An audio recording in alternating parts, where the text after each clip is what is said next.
Olá, crianças, tudo bem com vocês? Hoje é a nossa quarta aula de língua portuguesa com a turma do quarto ano. Nós continuaremos o nosso livro 3, capítulo 2, Instruções para brincar, páginas 20 a 25. Os itens abordados são: vamos brincar de quê? E textos instrucionais. As atividades referentes a esta aula são: para entender o texto, páginas 23 e 24, e vamos produzir página 25. Bom, primeiramente vamos conhecer os objetivos do nosso capítulo 2 da unidade 5. O primeiro objetivo é compreender as características, as particularidades e os usos do gênero texto instrucional. Na verdade, a gente vai conhecer sobre esse tipo de texto, que é o texto instrucional.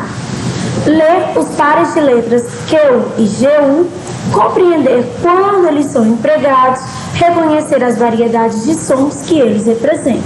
A gente sabe que muita gente confunde aí o uso do GU com o QU. A gente vai falar um pouco sobre isso. E reconhecer uma sílaba tônica, compreender o conceito de sílaba tônica e classificar quanto à posição dessa sílaba na palavra. Também vamos aprender a produzir um texto de instrução de uma brincadeira de bate-mão. Página 20. Bom, na página 20 nós damos início ao nosso capítulo 2, Instruções para brincar. Ou seja, a gente já sabe aqui que a gente vai ler um texto instrucional e que esse texto instrucional está referente a alguma brincadeira, certo? A unidade 5, ela fala sempre do mundo dos jogos e das brincadeiras. Então a gente vai pegar textos sempre relacionados a jogos e brincadeiras. Na página 20 aqui nós temos uma imagem de algumas crianças brincando e no Conversa Vai vem a primeira pergunta: você gosta de brincar com brinquedos ou prefere inventar brincadeiras? Ou seja, se você fosse escolher, você preferia estar brincando com um brinquedo ou então inventando brincadeiras com os colegas de vocês? Se vocês gostam, qual é a brincadeira que vocês mais gostam de fazer, certo? Qual é a brincadeira mais divertida para vocês? E com quem vocês gostam de brincar? Com colegas da escola, os vizinhos, os familiares, primos? Com quem que vocês gostam de brincar? Analisem bem o tipo de brincadeira preferida de vocês e com quem vocês gostam de brincar. Página 21, Conversa Vem. Existem inúmeras brincadeiras bem divertidas e é quase impossível saber quem inventou essas brincadeiras e quando elas foram criadas. Esse tipo de brincadeira, gente, eles foram passados de geração para geração e sempre através da transmissão oral, ou seja, um fala, explica, vai contando para o outro. Então é impossível saber quem foi o primeiro que inventou, quando elas foram criadas. Você já aprendeu uma brincadeira e quando foi ensiná-la a um amigo que estuda em outra escola ou mora em outra cidade, descobriu que ele já conhecia? Por que isso acontece? Então, assim, às vezes você descobre uma brincadeira, você acabou de descobrir, vai contar para outra pessoa e percebe que aquela pessoa já conhecia aquela brincadeira. Por que isso acontece? Na página 21, a gente tem aqui o enunciado de vamos brincar de quê? Na hora de brincar, todo mundo sempre se lembra de alguma brincadeira divertida. Esconde-esconde, pega-pega, mãe-baleia.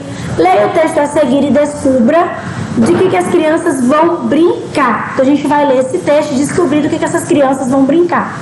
Do que nós vamos brincar? Eu tenho uma ideia. Inquilino. Inquilino? Como é essa brincadeira? É assim. A gente se divide em grupos de 3 pessoas. Pelo menos 2 pessoas têm que ficar sem grupo. Uma vai ser o diretor e a outra o inquilino sem casa. Aí, as 3 pessoas do grupo se arrumam assim. 2 vão ser as paredes da casa, a parede direita e a parede esquerda. Essas pessoas dão as mãos montando o telhado de uma casa e a outra vai ser o inquilino que mora embaixo da casa. Quando todos estiverem prontos, o diretor vai dar o comando. Se ele disser casa, todo mundo que for parede tem que sair do lugar e procurar outro inquilino. E se ele disser inquilino, aí são os inquilinos que precisam trocar de casa.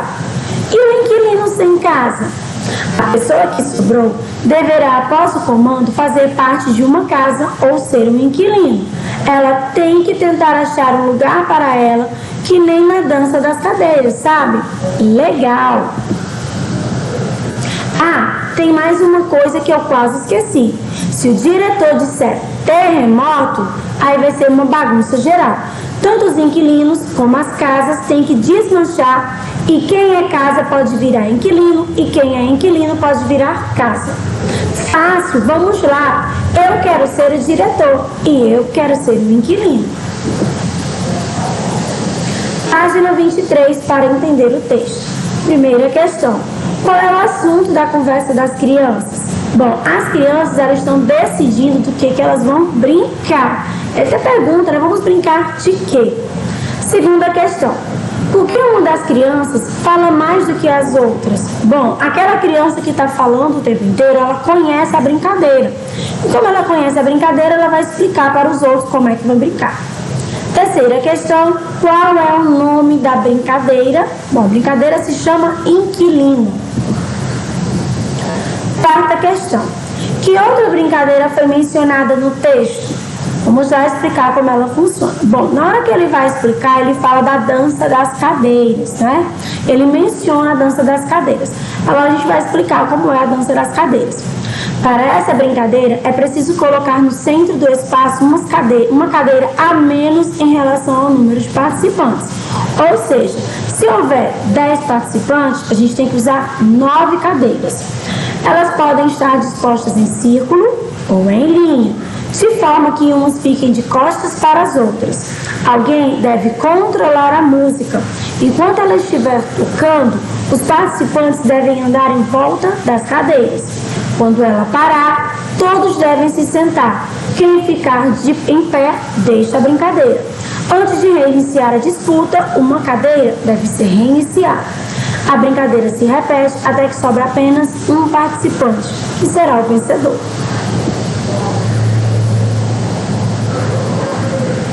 Página 24, quinta questão. Você sabe o que é um inquilino? Consulte o dicionário e registre a resposta com suas palavras. Bom, gente, o inquilino é aquela pessoa que ela mora de aluguel.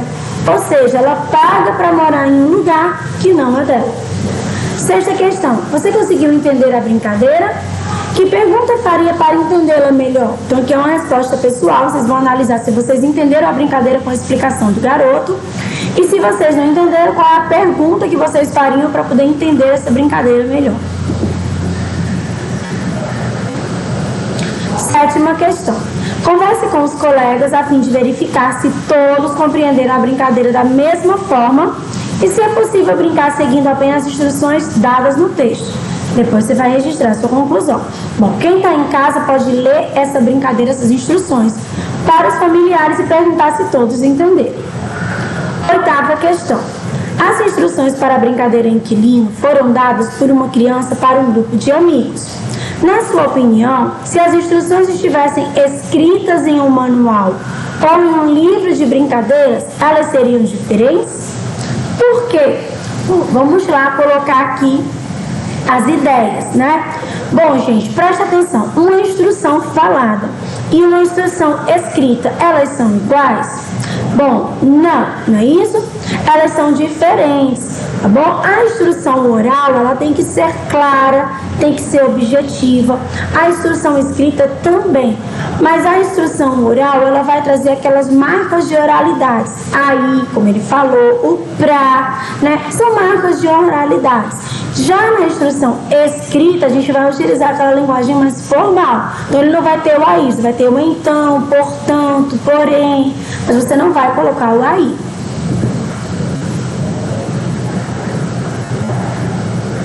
Textos instrucionais. Bom, os textos instrucionais, eles podem ser escritos ou pode ser oral, né? A gente pode estar falando e a pessoa entendendo. Também tem os vídeos tutoriais, tá? Que são disponíveis na internet, que são exemplos de texto instrucional oral. Então, um vídeo, a pessoa está falando, então ela também será um texto, né? Um vídeo, que é uma instrução oral. Vamos conhecer um pouco mais sobre os textos instrucionais. Bom, os textos instrucionais são textos que apresentam comandos ou instruções ao leitor ou a quem está assistindo, né? Pode vir com viés de ordem, de conselho, mas ele sempre vai buscar controlar a ação do interlocutor utilizando a forma imperativa. Então, ele vai trazer verbos no modo imperativo, principalmente, pode trazer também no infinitivo, mas geralmente ele vai trazer no modo imperativo e ele vai vir querendo controlar a pessoa que está lendo ou assistindo o que ela tem que fazer. Características. Primeira característica, ele vai auxiliar, né, em alguma ação que você vai realizar. A objetividade, porque eles são bem objetivos, né, tem que ser bem direto, a linguagem tem que ser uma linguagem clara, fácil, né, de fácil compreensão, porque senão a pessoa que está lendo ela não vai entender. Tem o poder de persuasão, porque ele quer convencer a pessoa a fazer o que ele está descrevendo. E também informativo, porque ele pode trazer informações sobre alguma coisa.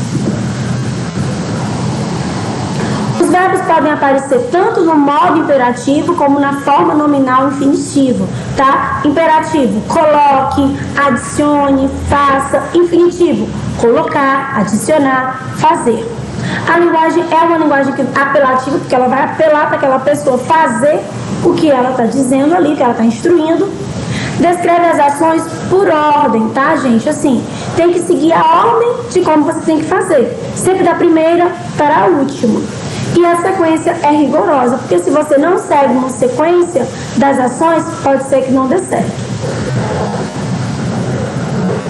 Presença de marcadores temporais, depois, antes, em seguida, por último. E esses verbos também podem aparecer acompanhados de advérbio. Lentamente, rapidamente, tá? Que são aqueles que vão dizer um modo como deve ser feito. Página 25, vamos produzir. Uma boa maneira de ensinar uma brincadeira é brincar. Então, vocês vão acessar esse QR Code e assistir o vídeo, certo? Que ensina o Parará Parati, uma brincadeira de bate-mão. Gente, vocês baixem um aplicativo chamado Leitor de QR Code e aí vocês colocam esse leitor e vai fazer a leitura e vai direcionar para o vídeo, tá? Você conhece outras brincadeiras de bate-mão? Em dupla, escolha uma dessas brincadeiras. Então, depois que assistirem um vídeo, vocês vão ver quais são as brincadeiras de bate-mão. Vocês vão fazer isso ou com familiar ou com coleguinha, tá bom? Devem pensar em um jeito também de ensinar essa brincadeira para outras pessoas. Você pode explicar como brinca, né? Mostrar os movimentos, ou fazer tudo ao mesmo tempo. Bom, e aí vocês vão escrever o texto, né? Aqui, tá bom? Você vai escrever um texto dizendo como é que vocês brincam de bate-mão. Escolhe a brincadeira, bate-mão, né? E vai escrever um texto instrucional explicando como é a brincadeira. Agora nós iremos corrigir a nossa ficha de atividades, página 9. Primeira questão, a gente aprendeu, né, a utilizar o C e o S. Sabemos que o C antes de E e I tem a mesma pronúncia da letra S. Agora a gente vai completar aqui algumas palavras, tá bom? Com C ou com S. No item A, eu não gosto muito de cebola. Acho que fico com um hálito ruim. Cebola com C. B. Visitei minha avó e ela me mostrou sua coleção de selos. Achei incrível. Selos com S. C. Estávamos jogando bola e sem querer quebramos a bacia da mamãe. Bacia é com C. D. Vocês sabiam que salsicha em Curitiba é chamada de vina? Salsicha é escrito com S. Agora nós vamos completar as palavras com mal com U ou mal com L. Lembrando que mal com L é o contrário de bem e mal com U é o contrário de bom. A. Aquele menino é mau. B. O banho gelado fez mal a você. C. Que mau cheiro. D. Meu relógio trabalha mal. Então, o item B e D é mal com L e A e C mal com U. Agora, nós iremos completar com bem ou bom. Item A. Gabriel é um bom jogador. B. Eles representaram bem a turma. C. Vocês não sabem o bem que fizeram. D. Ela estava de bom humor. Página 10, quarta questão. Observe a imagem ao lado. Você sabe pular amarelinho? Escreva um texto instrucional explicando como se joga. Caso não conheça, faça uma pesquisa sobre o jogo. Complete as solicitações abaixo para escrever o seu texto. Então, quem não conhece a brincadeira amarelinha vai fazer uma pesquisa, vai escrever um texto instrucional respondendo às perguntas abaixo. Primeiramente, objetivo do jogo. Segundo, a descrição do jogo. Como se apresenta, quantas pessoas jogam. Depois, como se joga, como é o início, o desenvolvimento e a finalização e como as pessoas se movimentam. Bom, gente, eu vou ficando por aqui. Espero que vocês tenham gostado da nossa aula, tá? Agradeço a atenção de todos vocês. Vejo vocês em breve. Um grande abraço e até mais. Tchau, pessoal.